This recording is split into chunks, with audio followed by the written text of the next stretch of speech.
Hello and welcome to the second season of Brand News, the podcast. I'm Charlotte Emily, your host, and I'm thrilled to partner with winkelstraat.nl, your go-to spot for all things luxury fashion, connecting international retailers and emerging luxury brands with the trend-setting youth of today. This season, we're delving even deeper into the world of brands and style. Every episode, we'll uncover the latest news, trends, and expert insights with the help of industry insiders. From exclusive interviews to behind-the-scenes moments, gear up to expand your fashion horizons with Brand News brought to you by winkelstraat.nl. Enjoy the show. I'm your host, Charlotte Emily, and today I'm speaking to Isabel Udo. Welcome, Isabel, to the podcast. So glad to have you here. How are you? I'm very good. Thank you so much. It's a lovely day and I'm excited to be here. Yeah, I'm really glad that you're sitting opposite me for the first episode of the second season of Brand News. And this one is in collaboration with winkelstraat.nl. Very Dutch. Mm-hmm. And when we were curating the guest list, your name came up quite high because you have done a collaboration with Winkelstraat. Correct. We can get into that later. But you have a crazy CV, so I'm really excited to dive into all of your experiences and your career path. And you're a digital artist. I have to read this because you're the founder and creative director of videOrbit Studio, Amsterdam-based mixed reality design studio focused on social AR and interactive installations. You create custom-made interactive experiences, perfectly balanced between art, design, fashion, and technology. Yeah, that's a lot. Yeah, that's a lot. Can you tell me about it? Oh, where should we start? Yeah. So I call myself a digital expressionist, which is kind of like a term that I made up myself. But basically what it means is that I really, really focus on experimentation with ways of how we can express ourselves online. Yeah. So mostly I do that with augmented reality, with my company videOrbit, where we create interactive experiences for brands on social media. So think about, for example, Instagram and TikTok filters and Snapchat lenses and this kind of like AR experiences that I create. And mostly I do that for brands in the beauty and fashion industry. Mm-hmm. And so indeed I had a really cool collab with Winkelstraat as well. Yeah, it's such a Dutch word to say, but it fits perfectly into the sentence. And for anyone who's kind of listening and thinks like, what is AR? What is AI? Like, how would you explain it? Yes, so I am working with different types of technologies. So there is augmented reality, AR. Yeah. There's also virtual reality, which is like those, the goggles, the glasses. Yeah. And then there's also AI. And AI is something that is quite new to most people. And it's something that I'm starting to incorporate more and more in my work. Which one should I explain, actually? Because there's like multiple. Well, let's do the AI if that's what you're incorporating more in your work. So maybe I can just go over all of them and we can please. Augmented reality is really a digital layer over the real world where you probably know it from filters, but you hold your phone up and you can actually see a digital layer over your camera feed over the world. And then there's virtual reality, which you have to put on the goggles. Yeah. Which closes you off from reality, basically. And then the last thing that I work a lot with lately is AI. And AI is something that has been around for a long time, but it definitely has seen its boom lately with ChatGPT, for example. Yeah. But basically what it is, it's machine learning models. So computers are being taught different types of patterns. And these patterns are then regenerated, basically. So it acts kind of like as human intelligence. like ChatGPT, for example. So I use it. So there's different types of machine learning models, like, for example, large language models, but there's also visual models. And that's where what I work with a lot. This is called Stable Diffusion, and it's really, I'm using it with video format, and it's something very new in my workflow as well. But it's really, really exciting, and I really start to see, the power that it can really have. I've really been experimenting a lot with it lately, and it's been great fun. Yeah. When did you start this, when did you start your videOrbit business? So I don't really come from the fashion industry. I didn't study for fashion. My mom did, and she always took me to all sorts of museums and exhibitions. And nice. So I got a lot of influence there, but I accidentally studied 2 disciplines that made me have specific skills for me to end up having this career path, which actually didn't exist yet before. So I could never know that I would start to do this, right? That I would study to do this. But I studied interactive design, and I did the film academy. Okay. And so it was really about visual storytelling, and it was a lot about working with technology. And when I graduated, the augmented reality world kind of opened up. Yeah. And that's when I completely got immersed into this, the world where I could learn about different softwares and, create kind of Instagram filters at the time. What is at the time? How long ago are we speaking? That was 2019. Okay. So in 2019, I really, I graduated, and I really started to work with augmented reality a lot. And that's where I also started to get noticed, because I was one of the first people that was really working with this new technology and creating kind of these beautiful tools that eventually were used by brands to connect with their audience online. Yeah. And being noticed, do you mean you brands contacted you because of the work that you put on Instagram? Yes, exactly. Yeah. So it definitely grew slowly, but I really noticed that the more work I put out there, the more easy I got new inquiries. Yeah. And it was definitely a very interesting time for, this technology. It was really a boom, augmented reality. Whereas right now the industry has definitely changed, and it's much more about AI. Yeah. But there's definitely a lot going on always. And I think the landscape is always evolving, which is very interesting and sometimes a little bit scary, because it means that for me, I always feel like I am running after all these types of different cool projects. And there's always something new to learn. And I always feel like I'm behind.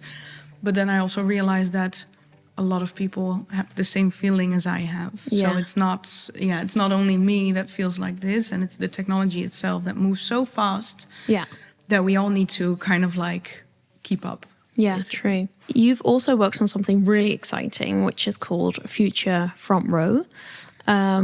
Yes, I'm saying it correctly. I was just thinking FFF, Future Front Row.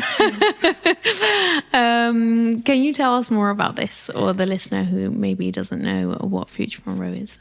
Yeah, definitely. So Future Front Row it's a project that is all about digital fashion, and it's all about making digital fashion more tangible in a way.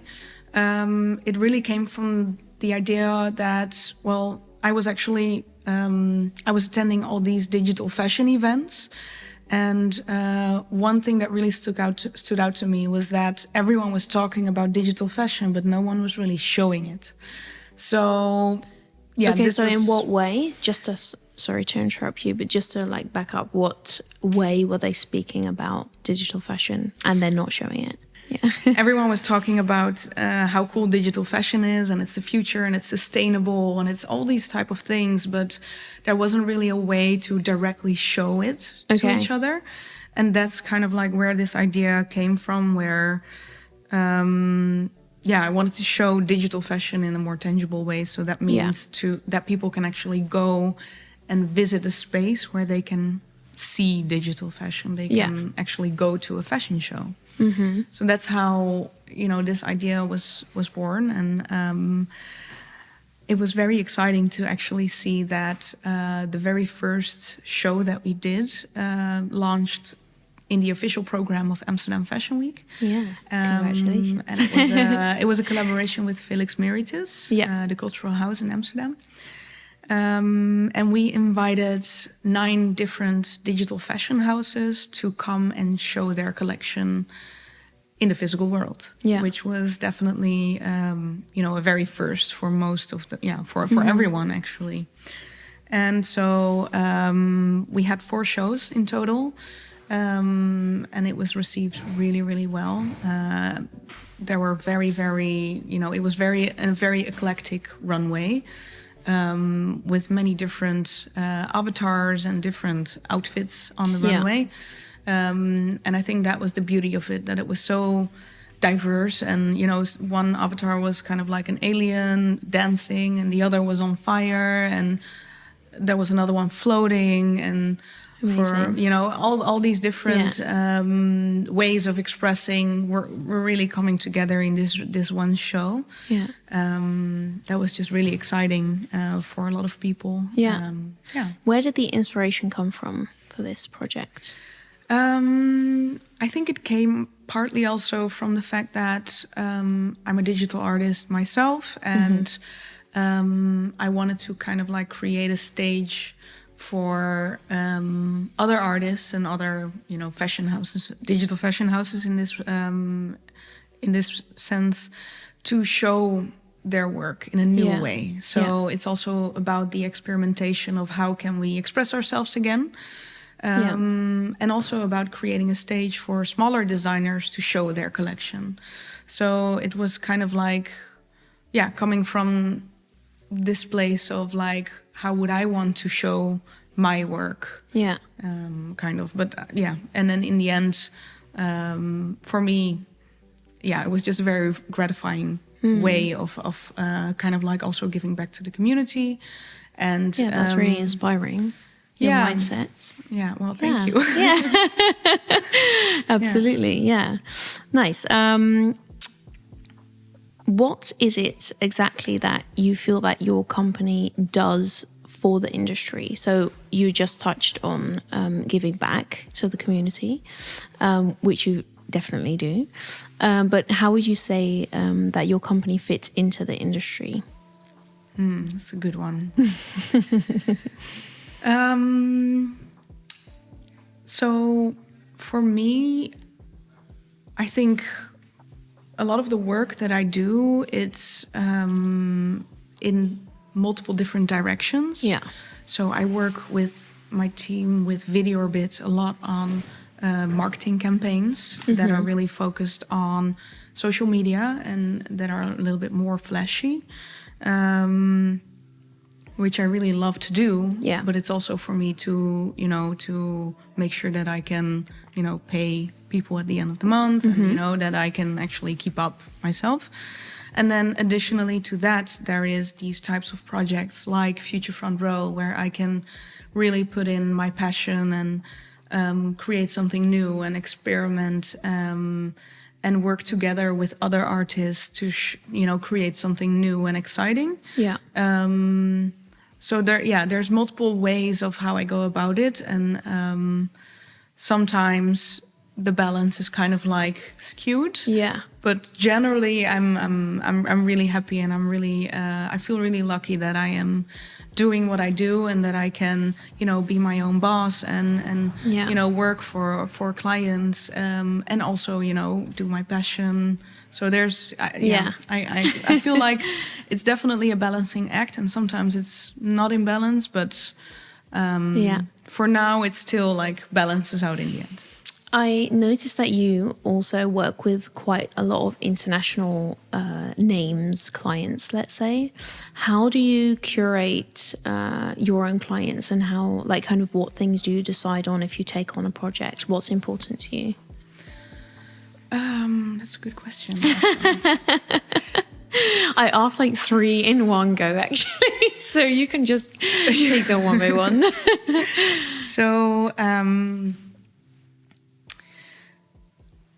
Obviously, I want to portray myself as someone who works in the fashion and the beauty industry, and that's really what you will see on my feed. But for me to make money, I also work for other projects. So it's not only for beauty and fashion brands, although those are the topics that I really focus on and that I really post about also online. Yeah. And I really strongly believe in the law of attraction. So because I post about those things and I talk a lot about those things and I talk about digital expression and about, how can we create new ways of showing ourselves online and what do we need to, look out for. Yeah. I feel like that also comes back to me in a way. So I think it's the more I focus on the things that I really love to focus on, the more I feel like I'm allowed to do that as well, in a way. Yeah. Obviously, I work really hard and I do a lot of different things. But I think if you do it with a lot of passion and a lot of determination, then, you will get there. Yeah. You said earlier that you graduated in 2019. I noticed that you have quite a big following on Instagram. You have more than 18K followers. Do you feel any pressure in terms of people that are viewing your work? Does it feel like a lot when I say 18K people follow you? How do you deal with that kind of visibility? Yeah, that's sometimes definitely a little bit complicated. And I definitely feel sometimes the pressure and might not post things that maybe it would be actually really nice to post.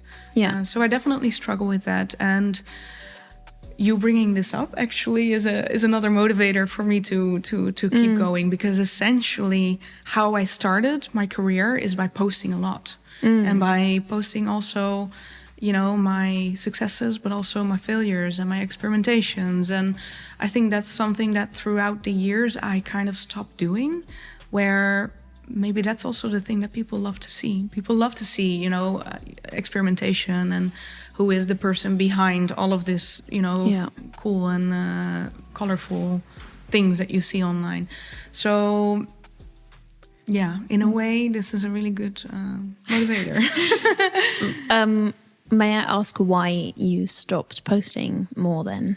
Is that because of pressure or? I think so, yeah. I think there is a pressure to be, to create something that is really cool and that people are going to love. And I think this is something that, I'm sure I'm not the only one who's struggling with this type of pressure, but and it's also not something that I am really anxious about in general. I just need to sometimes remind myself, like, hey, I think it's totally fine. Like, not everyone is constantly with their eyes on you, right? Even though it feels like that online, especially on social media. Yeah. But yeah, I think getting yourself out there is actually always, a good thing to do.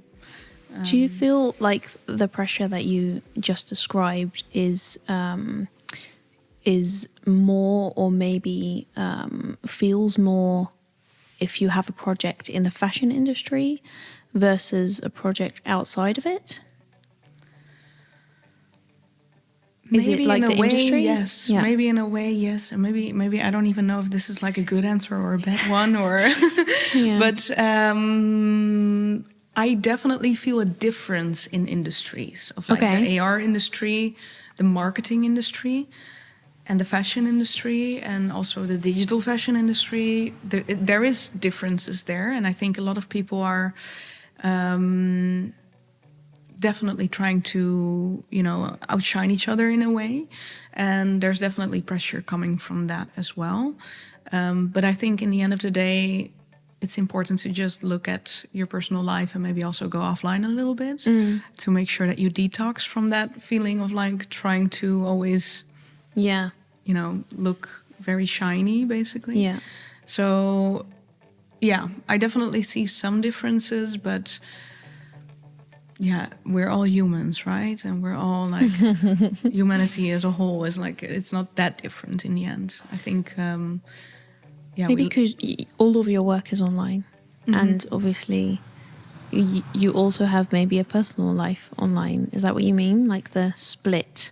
Yeah, I definitely have also a personal life online, and I find it really hard to post on my professional account about my personal life. But a lot of the times, maybe that's also something that people would like to see a little bit more about. So that's definitely something that, there could be a little bit of a new evolution there for me personally. But Interesting. Maybe something we need to come back on to later. So I mentioned this season we're collaborating with Winkelstraat, obviously, and their brand goal is to help you own it, whatever your it is, and it means embracing the things that make you different, investing in fashion pieces that give you confidence. And is there a moment in your career that really made you feel like you were owning a situation or a project or what is that for you? I definitely think that, the world in which I operate is constantly evolving, and I really feel like, maybe if I do this, then this is going to be the next thing. And then when I accomplish it, I'm like, okay, but now there's a new bar, Yeah. So in a way, I feel like the bar is always like in a different place than where I am at the moment. Yeah.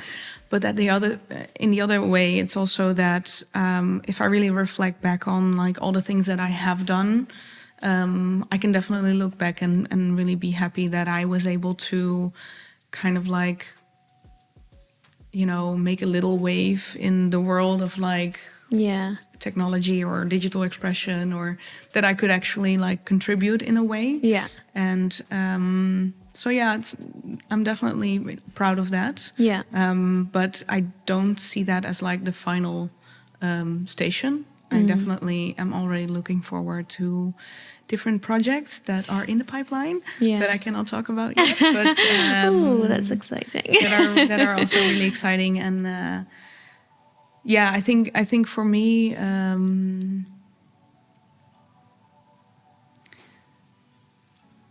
what I lately have really learned also is that it's really important. Your personal life is really, really important as well. And, you can be super, super accomplished, but I think personal happiness is also really, really important. It is, yeah. For sure. Yeah. No, that sounded like it. Like I don't care, but I do.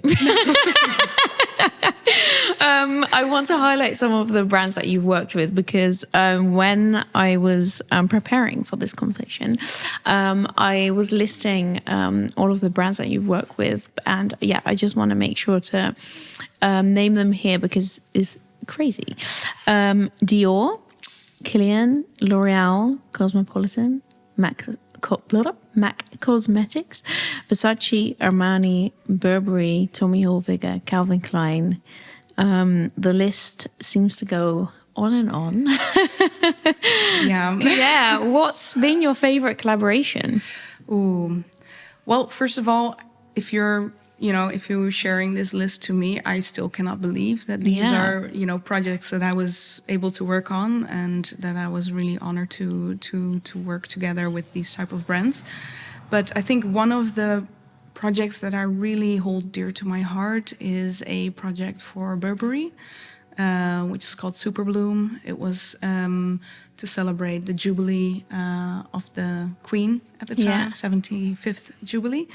And so they had this really cool floating garden with wildflowers, and they asked me to create kind of like an AR activation with wildflowers as well. So you can put them in your living room and you can have this whole composition also on your face. And that was a really, really exciting project for me because at the time I was really focused on natural elements and flowers. So it really fit also with my aesthetic a lot. And that's why I think that one was really fun for me to do. Yeah. And maybe for someone who's listening, who's like just starting out their career or maybe has just finished school, to kind of grasp like what a kind of collaboration, how it comes about. So Burberry contacts you, and then like how does something like this work for you? Yeah, so the first thing that will happen is there is going to be a brief, and from that brief there's going to be feasibility check, but also like the concept creation basically, and to make sure that everything is feasible that we propose. Then if that is accepted, oftentimes we have like multiple versions, but then when that is accepted and the client is excited, then we start producing the content. And for me, that's like 3D models, or animations, or like different types of things that you could make with 3D software, or visual sometimes. And if that is then signed off, we start to develop it in softwares, augmented reality softwares, or softwares for mixed reality like Unreal Engine. And then basically we have a back and forth with the client, show them the updates of what we have multiple times. So 3-4 times we go back and forth, show them, do the presentation. This is where we are right now. And then we basically fine tune it until there is a final product. And then from there on, it is going to be launched or deployed. And oftentimes there's like maybe some posts related to it. So it's like part of a bigger campaign sometimes. So yeah, that's how that will work. There's a lot of different kind of like facets of my work.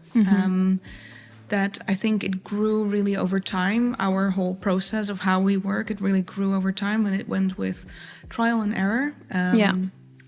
But I believe that we have a very efficient way of working nowadays. So, how many people are work in your company? So currently we are with 5. So we have a digital project director, manager, someone who's really like taking care of all the communication and that everything is in time. 3D artist. So someone who is really focused on producing a lot of the work that you see. And then we have a social media marketing person who's also doing concepting. She's a freelancer. And then there is also an intern for also, production and kind of like jack of all trades. And then me, myself, I'm the business owner, but I'm also really focused actually on the creative direction, the strategy, and the art direction of like what it looks like. And besides that, I'm definitely not backing down from just also doing a lot of developing myself, 3D modeling. That's really where my background is. So I have a very deep understanding also about how things work, which is really helpful. I can imagine. Do you have any brands that you aspire to work with which are not on this list? I would love to maybe work together with Vogue. I think that would be like, I think for everyone in the fashion industry, I mean, that's kind of like the crown on the work. So I almost say it with like a blush, but that would be great to do something with with an institution like Vogue to create something together in mixed reality for fashion, digital fashion, holograms. I don't know, but that would be cool. Yeah, amazing. You also worked, like we touched on before, for Winkelstraat in. It's a while ago, I believe. It was a collaboration with artist Gabois. Can you tell me a little bit more about that? Yeah, that was actually a really exciting project. Yeah. What we did is we created at the time really one of the very first like digital clothing experiences. So they produced a really cool t-shirt, and it had a QR code, and then you could scan it, and then it would open an AR experience that would elevate the shirt kind of. So it's kind of like a physical piece of clothing with a digital layer on top of it. And so the artist Gabwa, she made kind of like a sculpture made out of like fruits of like, you know, the human intestines, kind of like, or how do you say it? Not intestines. The organs? The organs. Yeah. So, I'm going to say that again, okay? Yeah. So she created... Yeah, we'll keep it in. It's funny. Yeah. She created a sculpture of like... made out of fruits of the human organs, and we digitized that, and we added flowers, and that would really come to life, and we would have like a dragon fruit as the heart that would like beat, and it was amazing. really interactive, and it was just a really exciting project to be working with. Also because I followed Gabwa for a long time already before, so it was really also a little bit of an honor to work I together. can imagine. Yeah. That sounds amazing. Do you feel like there's one experience or one project or maybe like a pivotal moment that kind of shaped your career to where you are now? Besides for the Jubilee. My family in the UK are going to be so happy that we worked on this. I would love to think that the one project that would change everything is still in my future. Oh yeah. So no, I'm always looking for like the next really cool project. I'm always, you know, wanting to collaborate. I do a lot of like my in general my work week is, all my clients are global and they're all online. So I always, you know, have video calls, but then at the same time I drink a lot of coffees with different artists in Amsterdam, and super important. I definitely make sure that I stay kind of like in the community, and I work together, and I meet a lot of people, which I really enjoy doing as well. Yeah, really important. Yeah, for sure. Do you feel like there are some challenges that you've faced which maybe someone can't really see from the outside because you're working on a project that you'd like to share? Well, technology in general can be a little bit unreliable sometimes. And even though we have really good contacts with the platforms that we work with, sometimes, you know, there might be bugs or there might be things that don't exactly work the way how you expect it to work. And that's something that sometimes you really need to work around, and you need to really keep the communication open and like talk with the client, talk with the brand, or the talk also with the platform, you know, let them know if there is an issue with their technology. And this can sometimes be challenging if you are, you know, if you're standing somewhere and you have a whole installation built and then all of a sudden it just doesn't work, and it has to do with an API that they changed, or, you know, like there's definitely sometimes What's an API?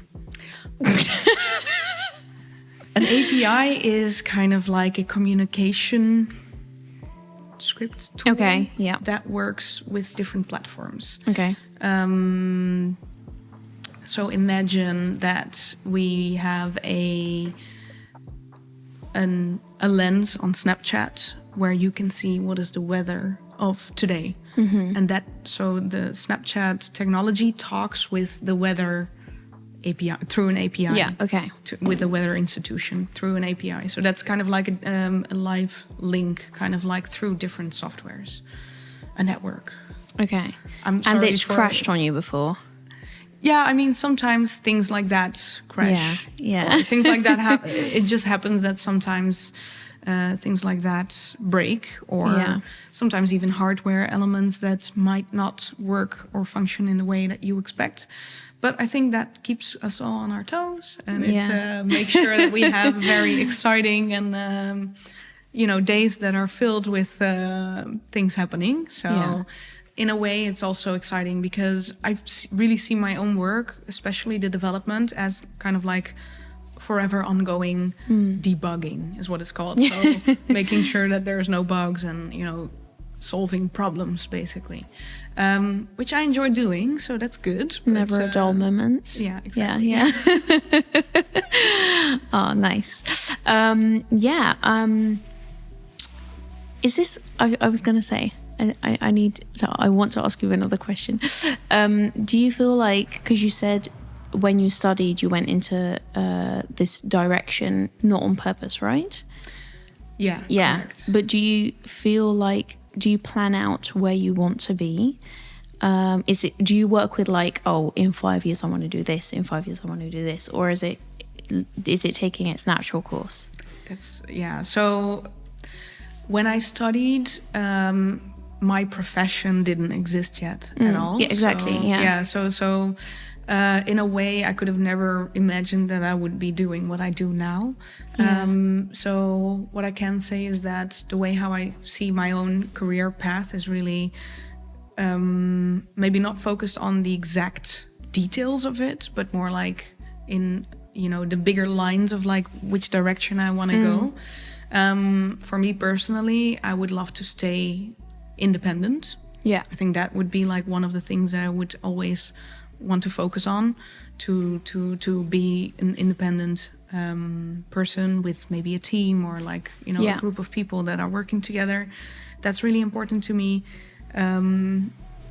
But with the technology, moving so fast and developing, we never know. We cannot even imagine what kind of technology is going to be available in 10 years because it just hasn't been invented yet, basically. But I really see myself as someone who is an early adopter or like a kind of like a front runner in this type of like thing where I really love to experiment a lot. Yeah. So I am sure that I will keep doing that. Yeah, that's a really nice note to end on, actually. Thank you so much. You've been a really amazing guest, and thank you for sharing all of the insights around your career. And it's been really inspiring. Thank you. Thank you so much. It was really nice. Thank you. Really nice. Yes. Cool.